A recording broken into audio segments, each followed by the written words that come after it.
Oke guys, welcome back to Daily Charting with Toshi, di mana kita akan daily chart your favorite cryptocurrencies. Oke, dalam 24 jam terakhir, cryptocurrency market meningkat tipis sebesar 0,09%. Dengan total market cap mencapai di 1,01 triliun US dollars. Nah, kita bisa lihat untuk Bitcoin dia terjadi koreksi sebesar 0,04% di angka 20.297. Angkanya nggak terlalu berbeda jauh, tetapi menurut gua ini ke-reject oleh 20.370-an. Nanti kita lihat di chartnya benar atau enggak. Lalu untuk Ethereum, dia terkoreksi lebih signifikan sebesar 0,43%, di angka 1.539. BNB dia malah meningkat dengan signifikan sebesar 4,26%. Untuk XRP dia terkoreksi sebesar 0,33%. Untuk Dogecoin dia terkoreksi sebesar 10,62%. Ini very significant ya, karena kemarin ngepumpnya juga terlalu tinggi menurut gua ya. Untuk Cardano, dia meningkat sebesar 1,08%, berubah sedikit 1,11%. Lalu Solana dia terkoreksi sebesar 0,82%. Polygon meningkat 15, dia berubah lagi ya, 16, berubah lagi 14,6% ya. Nah, jadi overall kalau kita lihat di sini sepertinya Bitcoin dominance cenderung turun karena beberapa alts meningkat dengan signifikan ya. Nah, selanjutnya kita akan lihat economic calendar. Seperti yang sudah kita bahas, pada minggu ini cukup penuh sebenarnya data-datanya. Ya. Hari ini yang dari Eropa adalah speech dari Presiden Lagarde. Ya. Arguably, walaupun dalam beberapa speech sebelumnya ini nggak terlalu ekstrim ngaruh, tapi kalau buat lu pengen perhatiin juga boleh. Ya. Ini akan terjadi nanti 4:30. Nah, arguably yang lebih penting nanti akan ada di US jam 7:30 malam. Ya. Yang pertama adalah data dari non-farm payroll, ya. Dan yang kedua akan terjadi juga unemployment rate, ya. Nah, ini sangat penting karena kenapa dua-duanya ini berpengaruh terhadap salah satu mandat dari The Fed. Seperti yang sudah sering kita bahas, dua mandat dari The Fed, ya. Yang pertama adalah mandat dia memastikan inflasi jangan terlalu tinggi, ya. Dan yang bisa ditoleransi adalah 2%. Ya, di atas dari 2% itu dianggap terlalu tinggi. Nah, pada faktanya sekarang kita inflasi di US itu CPI di 7%-an. Jadi otomatis masih cukup tinggi, ya. Dan yang kedua adalah memastikan jangan sampai terlalu banyak pengangguran di Amerika Serikat. Lagi-lagi kata kuncinya adalah jangan terlalu banyak. Ada nggak masalah, ya. Nah, sekarang pada faktanya adalah inflasi tinggi, unemployment rate itu masih rendah. Nah, otomatis selama masih itu, secara logikanya The Fed akan terus-menerus meningkatkan interest rate. Itu secara data, ya. Nggak ngomongin politik. Kalau politik ya kita tahu sekarang tahun politik di Amerika Serikat, ya. Mereka lagi perebut Senat, ya. Kursi Senat di Amerika Serikat, maka ya itu mungkin saja bisa ngaruh. Tapi secara datanya selama masih begini, ya mau tidak mau interest rate akan terus meningkat. Nah, jadi kalau sampai unemployment rate ini mulai naik, otomatis ini bisa menjadi salah satu pertimbangan yang penting untuk The Fed nggak terlalu meningkatkannya dengan ekstrim. Karena kalau terlalu ekstrim, maka pengangguran akan terus bertambah dan otomatis mandatnya gagal. Ya. Nah, jadi seperti yang kita bisa di sini ya, a higher than expected reading should be taken as negative or bearish for USD. Jadi harapan kita adalah lebih tinggi daripada 3,6. Semoga saja 3,7, 3,8. Ya, jangan terlalu ekstrim tinggi juga, karena kalau terlalu ekstrim tinggi juga, ada kemungkinan bisa inflasi tinggi dan unemployment rate juga tinggi, and that's really bad, ya, stagflation. Semoga saja itu tidak terjadi lah, ya. Oke, nah jadi kurang lebih seperti itu untuk data dari economic calendar, ya, buat kalian yang pengen lihat nanti 7:30 dan juga jam 4:30 sore nanti, ya. Oke, sekarang kita akan geser ke chartingnya.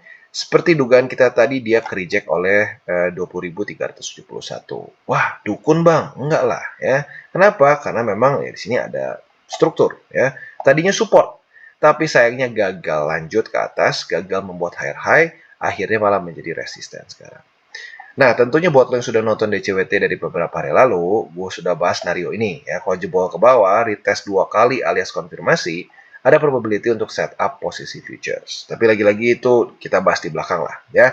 Sekarang fokus kita ke makronya dulu, ya. PR besarnya dia apa, ya. Nah, untuk di TF Daily, ya, harapan gue adalah dia bisa reclaim lagi 20.371. Jadi dia reclaim ke sini. Nah, mulai tradingnya di daerah sini lagi. Nah, ini lebih aman secara jangka panjang ya, dan secara struktur bisa lanjut membuat higher high. Nah, kalau dia gagal, ada kemungkinan dia akan retest MA20 ya.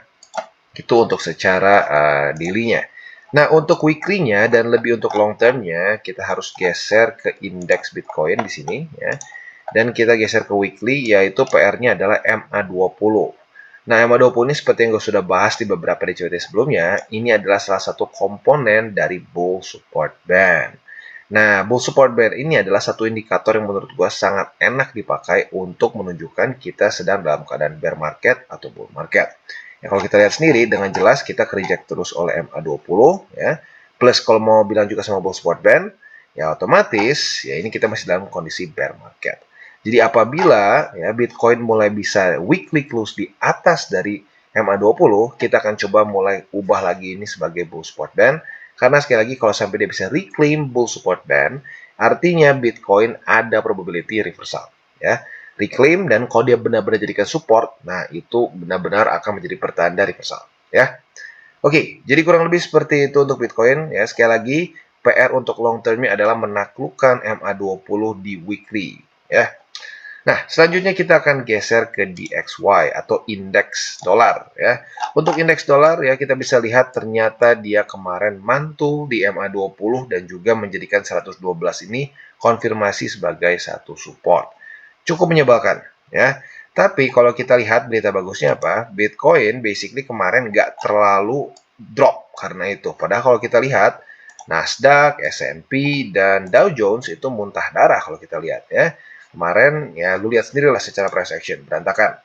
Nah, jadi that's quite good untuk crypto. Nah, semoga saja pelan-pelan Bitcoin terutama bisa mulai berbeda ya dibandingkan dengan risk on aset lain. Karena pada faktanya sebenarnya Bitcoin itu harusnya nggak masuk ke risk on ya in theory ya, karena dia harusnya masuknya menjadi satu inflation hedge. Ya. Nah, semoga saja di sini mulai ada sedikit berkurangnya korelasi antara saham-saham ya risk on lah lebih tepatnya, risk on aset seperti saham-saham di Amerika Serikat dengan Bitcoin. Ya, oke. Jadi kurang lebih seperti itu overallnya. Ya, harapan kita sekali lagi di XY ini tidak membuat higher high. Semoga saja dia di sini mulai kehilangan momentum ya dan nggak menembus daerah 113 di sini ya. Dia membuat lower low lagi di sini. Nah, itu akan menjadi satu hal yang sangat baik. Karena sekali lagi kita belum pernah dapat bull market yang saat di XY ini malah meningkat ya. Oke, jadi seperti itu untuk makronya. Kita sekarang nanti akan geser ke buy limit. Tapi seperti biasa sebelum kita geser ke buy limit, gue ingin ingatkan dulu bahwa DCWT ini bukanlah financial advice. Itu penting ya, bukan financial advice. Dan tujuannya bukan bagi-bagi sinyal, tapi untuk edukasi dan membiasakan para subscriber gue untuk lebih mengerti charting dan gak kena tipu-tipu dari grup sinyal. Ya udah berbayar, nggak ada SL, ujung-ujungnya kita bingung loh, kok saya kena liquid. Nah, ya, jadi jangan sampai seperti itu, pelajari dengan baik dan charting sendiri, ya. Dan selanjutnya bagaimana cara mendukung TCI? Ada banyak caranya. Lo bisa like our video, bisa share our video, bisa juga menggunakan link referral kita di bawah. Nah, sebelum kita lanjut, kita akan dengar dulu pesan-pesan dari sponsor kita pada hari ini. Oke, today's video is brought to you by Binance. Di mana kita bisa lihat di sini Binance sedang ada November referral, di mana kita bisa mengundang teman-teman kita dan mendapatkan bonus hingga 1,5 juta BITR ya. Cara kerjanya seperti apa? Kita bisa lihat di sini. Total eventnya ini, atau lebih tepatnya total hadiah dari event ini adalah 100 juta BITR. Berlangsung dari tanggal 1 November sampai tanggal 14 November 2022. Caranya seperti apa? Yang pertama yang kalian harus lakukan adalah mengirim data kalian ke formulir survei di sini. Ya, jadi buat kalian yang pengen ikutan, nanti bisa klik link di bawah kita akan langsung kasih ke bagian blog ini ya. Dan tinggal kalian memenuhi syarat untuk bisa mengikuti aktivitas ini. Yang pertama adalah kalian bisa mendapatkan 15.000 BIDR apabila tingkatan proses pendaftaran maksimum 10 referee. Proses KYC bisa dapat 15.000 juga per satu KYC-nya maksimum 10. Jadi gini kesannya ya, lu buat temen lo, dia proses pendaftaran dapat 15.000. Kalau dia KYC juga dapat 15.000 lagi. Terus dia ada deposit lewat peer-to-peer, dapat 70.000. Dia proses first trade dapat 50.000. Nah, jadi kurang lebih total komplitnya itu 150.000 BIDR. Maksimum kan 10 nih, berarti otomatis 1,5 juta BIDR. Jadi as simple as that. Jadi nggak harus, wah harus ini KYC dan lain-lain. Nggak ya. Setiap tingkatannya ini lu dapat hadiah ya. Jadi lagi-lagi ini sangat menarik. Nah, selain dari itu juga untuk detail lebih jelasnya lu bisa lihat di bawah ya, senarionya dan lain-lain. Lagi-lagi ini sangat jelas banget ya untuk Binance. Penjelasannya literally sangat dalam. Dan selanjutnya juga ada di sini November New User Campaign, di mana kita bisa daftar sekarang dan mendapatkan bonus 100 BIDR. Jadi ini dua event yang berbeda ya, dan sama-sama kita bisa dapatkan di bulan November ini. Cara kerjanya seperti apa? Yang pertama ini berlangsung dari tanggal 1 November sampai tanggal 30. Ini otomatis sedikit lebih lama. Ya, dan seperti tadi juga di depan, kita harus daftar dulu sesuai dengan formulir survei di sini. Lu daftar. Nah, pastikan isi semuanya dengan benar. Setelah itu kita berkesempatan untuk memenangkan hadiah sebesar 100 BIDR. Nah, cara kerjanya seperti apa?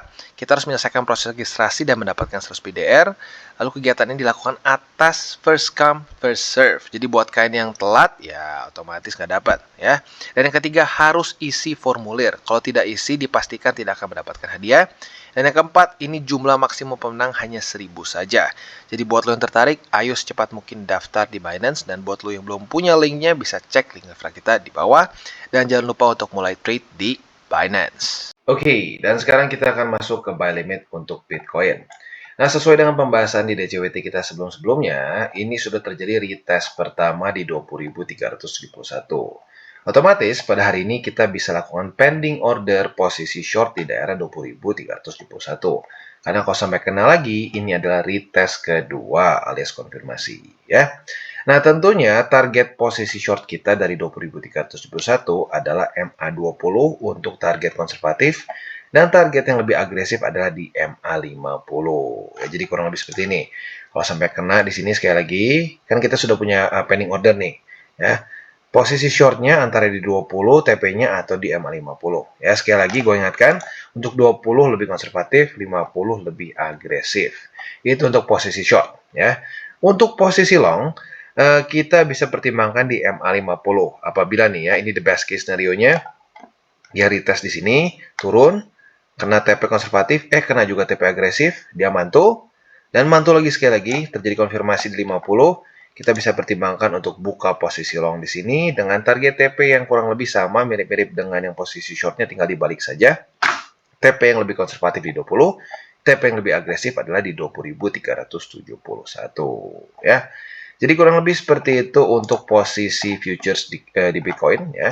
Untuk posisi spotnya sekarang bisa pertimbangkan yang pertama di MA20 ya, itu di 19.920. Yang kedua buy limitnya bisa pertimbangkan di 19.592. Yang ketiga bisa pertimbangkan di 19.226. Sekali lagi untuk spot gue ingatkan untuk jangka panjang, bukan untuk sehari, 2 hari, seminggu, 2 minggu ya. Tujuannya lo kayak nabung ya, anggaplah setahun 2 tahun ke depan ya, saat sudah bull market. Nah, lu kesannya punya tabungan yang sudah meningkat secara capital gain-nya lah, saya seperti itu ya. Jadi overall seperti itu untuk Bitcoin. Secara struktur dibilang bagus banget juga enggak ya, karena kemarin sayangnya gagal untuk lanjut membuat higher high, tapi masih ada harapan dengan pantulan di 20 atau di 50. Oke, dan sekarang kita geser ke Ethereum. Untuk Ethereum, kita bisa lihat sesuai dengan pembahasan kemarin, harusnya sudah punya posisi long, kalau lo memang nyari ya, dan pengen trading futures. Dan sekarang kondisinya masih profit sebenarnya ya.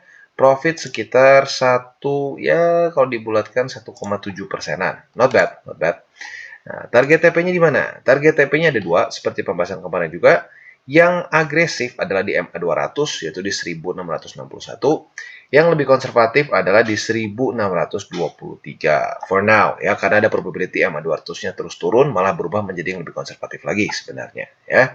Nah, ini 1623 adalah suatu struktur resisten yang baru sebenarnya ya, baru terbentuk pada tanggal 29 dan 30 Oktober lalu. Tetapi walaupun baru sudah di retest banyak 2 kali. pada tanggal 31, besoknya langsung sama tanggal 2 November kemarin. Ya, jadi arguably ini cukup bagus untuk sebagai satu daerah TP. Ya. Nah, untuk posisi short, ya, untuk posisi short kita tinggal lihat nanti mantulnya di mana. Ya. Kalau dia ternyata mantulnya di sini atau bukan mantul, sorry, rejection ya. Kalau dia rejectnya di sini, reject 1, reject 2, ya sudah, monggo. Kita buka lagi posisi short di 1623,10. Tapi kalau ternyata rejection di EMA 200 nanti, ya sudah, tinggal kita buka saja dengan logic yang sama, tapi di resisten yang berbeda. Ya. Nah, untuk posisi shortnya berarti jelas ya, target TP-nya sama seperti kita punya posisi short kemarin di sini, ya, yaitu di 1520. Kita buletin aja biar gampang, ya. Jadi kurang lebih seperti itu untuk posisi futures di Ethereum. Untuk posisi spotnya sekarang bisa pertimbangkan di 1520. Dan yang kedua bisa pertimbangkan antara di MA20 atau di struktur 1434,92. Oke, dan sekarang kita lanjut ke Phantom. Untuk Phantom, bagi kalian yang sudah tahu SOP trading kita secara futures, harusnya kemarin secara SOP dapat posisi long di sini, ya. Karena sudah terjadi retest pertama dan retest kedua. Retest pertama pada tanggal 2 November, retest kedua pada tanggal 3 November kemarin. Nah, buat kemarin yang lu dapat posisi long di sini berarti sudah dalam keadaan profit sebesar 22,01%. Ya, jadi that's really cool. Nah, sebenarnya buat lu yang pengen TP ya si posisi long ini harusnya sih kemarin boleh tuh di daerah 27 sen. Ya, tapi buat sekarang yang mungkin masih di hold, nggak apa-apa, bisa pertimbangkan untuk TP di 27 sen. Nah, di waktu bersamaan, karena kemarin sudah terjadi retest pertama di sini, ya, target TP kita juga bisa kita pertimbangkan untuk menjadi posisi short. Ya, jadi sekali lagi buat lo yang mungkin ketinggalan posisi long kemarin, bisa pertimbangkan untuk buka posisi short di 27 sen, ya, alias pending order. Nggak perlu pantengin, ya, karena sudah terjadi retest pertama di sini. Ya. Dan arguably ini harusnya cukup bagus untuk posisi short karena kita bisa lihat open dan running harga sekarang dari Phantom itu di atas dari Bollinger Band. Ya, artinya probability dia untuk koreksi cukup besar. Ya. Nah, target TP-nya untuk posisi short apabila terjadi retest kedua di sini adalah di 24 sen di sini. Ya. Nah, jadi kurang lebih seperti itu untuk posisi short di Phantom. Untuk posisi longnya, kalau sampai terjadi pantulan 1, 2 di sini alias konfirmasi, bisa juga buka posisi long. Ya. Secara spotnya, Phantom bisa pertimbangkan di 24 sen. Dan secara struktur, kita bisa lihat it's getting better jujurnya ya. Karena kalau kita di sini dia mulai membuat suatu high, lalu membuat suatu higher low dan higher high di sini. Dan itu menunjukkan indikasinya bahwa dia bisa reversal. Oke, dan sekarang kita geser ke Polkadot. Posisi long kita semakin profit ya. Sesuai dengan pembahasan kita kemarin ya pada tanggal 2 dan 3 November kemarin, sudah terjadi retest kedua alias konfirmasi di MA20. Ya berarti harusnya kalau ngikutin sudah dapat posisi long di sini ya. Nah, kalau kita lihat dia sekarang sedang dalam keadaan profit sebesar 5,4%. Ya tentunya nggak sespektakuler Phantom, tapi not bad at all. Ya, target TP-nya sesuai dengan pembahasan kita juga yaitu adalah di $6 lebih 68 sen. Kalau sampai kena berarti profitnya sebesar ya not bad 7%-an ya. Apalagi dalam kondisi market seperti ini. Nah, jadi lagi-lagi, walaupun market sedang nggak terlalu bergejolak ekstrim, kita sebenarnya masih bisa profit juga dalam keadaan seperti ini, yaitu dengan trading futures. Ya. Nah, selanjutnya, ya untuk posisi shortnya, kita bisa nyontek dari tanggal ya akhir Oktober inilah. Ya. Kalau sampai terjadi retest 1, retest 2 di sini, kita bisa buka lagi posisi short. Sekali lagi, lo tinggal nyontek aja ke sini, ada retest 1, retest 2, monggo buka posisi short. Target TP-nya adalah di MA50 yang basically sekarang nggak terlalu berbeda jauh dibandingkan dengan 20. Lo boleh pilih lah antara dua ini ya, nggak terlalu ekstrim ngaruh. Oke, jadi kurang lebih seperti itu untuk posisi long dan short di Polkadot. Dan untuk posisi spotnya sekarang mungkin bisa pertimbangkan antara di MA50 atau 20. Tapi sekali lagi kalau gua seperti yang gue sudah ngomong dari kemarin-kemarin, gue lebih nyaman akumulasi apabila Polkadot secara tegas sudah reclaim dan menjadikan $6 lebih 68 sen sebagai support. Karena yang lo lihat sendiri, kemarin ini basically sebulan lah ya, sebulan lebih dia masa-masa sideways di sini. Jadi kalau dia udah breakout dan menjadikan ini sebagai support, menurut gua lebih nyaman untuk dijadikan tempat akumulasi secara spot. Oke, dan selanjutnya kita geser ke Matic. Untuk Matic kita juga terakhir kali bahas sudah lama ya. Tetapi yang bikin gua kaget adalah peningkatannya kemarin itu 14,5%. Dan untuk kemarin lusa di 8,92%. Ya, jujurnya kalau secara newsnya gue nggak tahu kenapa. Tapi jujurnya kalau kita lihat, makin banyak project-project yang mulai menggunakan Polygon. Ya, ya ada beberapa lah yang kita pernah bahas juga di crypto review kita. Ya. Nah, intinya sekarang harus ngapain nih Bang? Nah, jujurnya kita sekarang dalam kondisi yang sedikit nanggung ya. Dalam posisi seperti ini, kalau dia daily close di atas dari sini, gue pribadi akan wait and see dulu. Ya, karena kenapa? Kalau sampai dia daily close di atas dari Bollinger Band seperti ini, ya, ada probability dia akan koreksi. Nah, tetapi apabila kalau besok Matic daily close-nya di bawah dari $1 lebih 1 sen, ya, di bawah dari struktur inilah simpelnya ya, kita bisa pertimbangkan untuk pending order posisi short di tempat yang sama di sini. Ya, sekali lagi dengan catatan, kalau besok jam 7 pagi, daily close-nya di bawah dari $1 lebih 1 sen di sini. Atau lebih tepatnya kita bulatkan ke $1 lebih 2 sen. Ya. Jadi kurang lebih seperti itu untuk posisi short. Ya. Nah, tentunya target TP-nya ada dua. Yang pertama adalah target TP yang lebih konservatif, yaitu di MA20. Ya. Yang by that time mungkin akan sedikit lebih tinggi. Ya. Dan target TP yang lebih agresif bisa pertimbangkan di 86 sen. Untuk posisi longnya juga tinggal kita balik logikanya. Apabila terjadi retest 1, retest 2 di daerah 86 sen, kita juga bisa pertimbangkan posisi long di situ dengan target TP yang dibalik. Konservatifnya sama-sama di 20, yang agresifnya di $1 lebih 2 sen.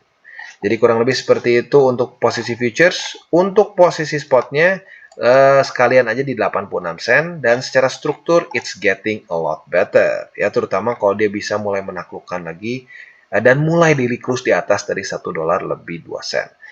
Karena kalau ini terjadi berarti dia lanjut lagi memecahkan struktur yang gagal dipertahankan pada tanggal ya pertengahan Agustus ini ya. Jadi kurang lebih seperti itu untuk Matic. Oke guys, jadi itu adalah akhir dari segmen DCWT kita pada hari ini. Dan jangan lupa bagi kalian yang merasakan manfaat dari segmen ini, jangan lupa untuk share ke teman-teman kalian. Dan apabila lu pengen mensupport channel kita, ya TCI, jangan lupa untuk menggunakan link referral kita di bawah. Nggak wajib ya, tetapi apabila lu menggunakan link referral kita di bawah, ada macam-macam ya, dari Bybit, Huobi, Maxi, toko kripto, dan banyak lagi ya. Ya, walaupun nggak wajib, tapi kalau menggunakan link referral kita, lu secara langsung membantu perkembangan dari TCI. Dan satu lagi, jangan lupa juga untuk join Telegram group kita, di mana kita bisa ngobrol-ngobrol santai mengenai dunia cryptocurrency secara dua arah. So, jangan lupa untuk like, subscribe, klik the bell icon, and see you on the next video.